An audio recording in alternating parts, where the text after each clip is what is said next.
আসসালামু আলাইকুম। যারা পাখি পালন করেন এবং পাখি পালতে আগ্রহী তাদেরকে একটা পরামর্শ দিব। আমার পরামর্শটা হচ্ছে এরকম, আপনারা যারা বাজার থেকে খাবার কিনে আনার পরে সরাসরি পাখির খাঁচায় খাবারটা দিয়ে দিয়েন। মানে বাজার থেকে খাবার কিনে খাবার কিনে আনার পরে সরাসরি পাখিরে খাবারটা দিয়ে দেন যারা, তাদের উদ্দেশ্যে আমার এই ভিডিওটা। কখনো কখনো খাবার কিনে আনার পরে আপনার শখের পাখির অথবা আপনার পালিত পাখিরে সরাসরি খাঁচায় খাবারটা দিবেন না, রোদ দিবেন।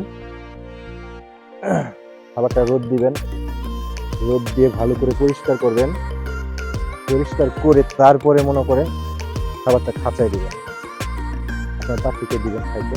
নয়তো আপনার পাখি অসুস্থ হয়ে পড়তে পারে। এই খাবারে অনেক ময়লা, পোকা, তারপরে ধুলাবালি, এগুলো সব পাখির পেটে যায়।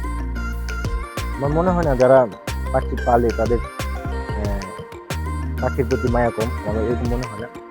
নিজের থেকে যত্ন করে অনেকেই তার পালিত পাখি পারে, যে কোনো পাখি হোক।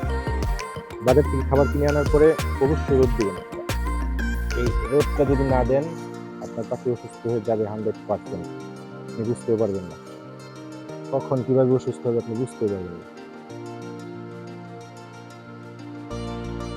তাই আমার একটা অনুরোধ থাকবে, আপনার শখের পাখিরে কখনো রোদ না দিয়ে খাবার দিবেন না, অর্থাৎ অপরিষ্কার খাবার দিবেন না, খাবারটিকে পরিষ্কার করে দিবেন। আমি বাজার থেকে আনার পরে মনে করেন রোদ দেই, রোদ দিয়া এটাকে ভালো করে মানে নিজেই ঝেড়ে টেড়ে তারপরে দেই।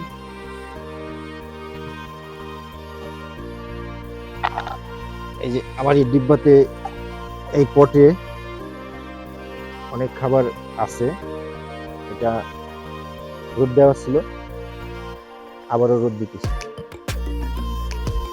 এটা পরিষ্কার করা এবং রোদ দেওয়া, তারপর আমি আবারও দ্বিতীয়বার রোদ দিলাম। তো এগুলো দিচ্ছি, তাহলে এগুলোর সাথে এটাও দেওয়া যায় সম্ভব। না দেওয়ার কোনো আসে না, কেউ নেই।